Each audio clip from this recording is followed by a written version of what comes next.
નમસ્કાર, હું રાજ. આપ જોઈ રહ્યા છો સ્પાર્ક ટુડે ન્યૂઝ. આમોદમાં પાવર ગ્રીડ પ્રોજેક્ટ અંતર્ગત પાવર ટ્રાન્સમિશન લાઇન અને ટાવર માટે ખેડૂતોની જમીનના ઉપયોગ સામે આજે ખેડૂતો દ્વારા ભવ્ય ટ્રેક્ટર રેલીનું આયોજન કરવામાં આવ્યું હતું. રેવા સુગર કમ્પાઉન્ડ ખાતેથી મોટી સંખ્યામાં ખેડૂતો ટ્રેક્ટરો સાથે રેલી સ્વરૂપે નીકળી ભરૂચ કલેક્ટર કચેરી તરફ કૂચ કરતા જોવા મળ્યા હતા. ખેડૂતોનો આક્ષેપ છે કે તેમની જમીનનો ઉપયોગ કરવામાં આવી રહ્યો છે, પરંતુ તેની સામે મળતું વળતર જમીનની વાસ્તવિક કિંમતની સરખામણીએ યોગ્ય નથી. સરકારના તાજેતરના વળતર અંગેના પરિપત્ર સામે પણ ખેડૂતોમાં અસંતોષ જોવા મળી રહ્યો છે.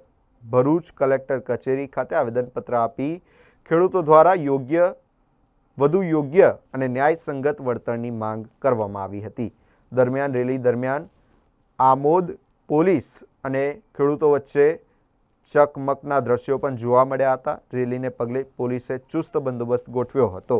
હવે ખેડૂતોની રજૂઆત અંગે સરકાર અને તંત્ર દ્વારા શું નિર્ણય લેવામાં આવે છે તે જોવું રહ્યું. એસપી ઓફિસે અરજી આપેલી છે, તો ગઈ 17 તારીખની અરજી હતી. તો પોલીસ પ્રશાસન જોડે અમે કોઓપરેટ કર્યું કે ડેપ્યુટી સીએમ અને ધીરેન્દ્ર શાસ્ત્રી અંકલેશ્વર આવે છે કે પોલીસ પ્રશાસન અમને 18 તારીખ કરીને આપી. અમે 18 તારીખ માન્ય રાખી. તો ગઈકાલ રાતે દરેક આગેવાન ઉપર ફોન આવે કે તમે ટ્રેક્ટર ઓછા કરો. હું ટ્રેક્ટર ઓછા ને છતાં પણ ટ્રેક્ટર આજે ઓછા થયા છે. આજે સવારે દરેક તાલુકાના આગેવાનોને એવું કહે છે કે તમારું પાર્કિંગ અલગ અલગ જગ્યાએ કરવામાં આવેલું છે. અમારું આમોદ જંબુસર તાલુકાનું પાર્કિંગ છે કેલોદ મિલેડી માતા મંદિર. ત્યાંથી અમારે પહોંચવાનું કેવી રીતે ભરૂચભાઈ? એટલે આંદોલન તોડવાના ધંધા છે. ટ્રેક્ટર જશે દયાદ્ર, નહીં તો દરેક ખેડૂતને જેલમાં ઘાલ લઈને ગોળી માર્યા છે. કોઈ રીતે ઝૂકવાનું નહીં. કોઈ પણ પ્રશાસને ખેડૂતને સપોર્ટ કરવો નહીં. જ્યારે ખેડૂત રોડ પર ઉતરે ત્યારે અમારી મેથી માર્યા કરેલ. કોઈ પણ સંજોગોમાં ટ્રેક્ટર દયાદ્ર જશે.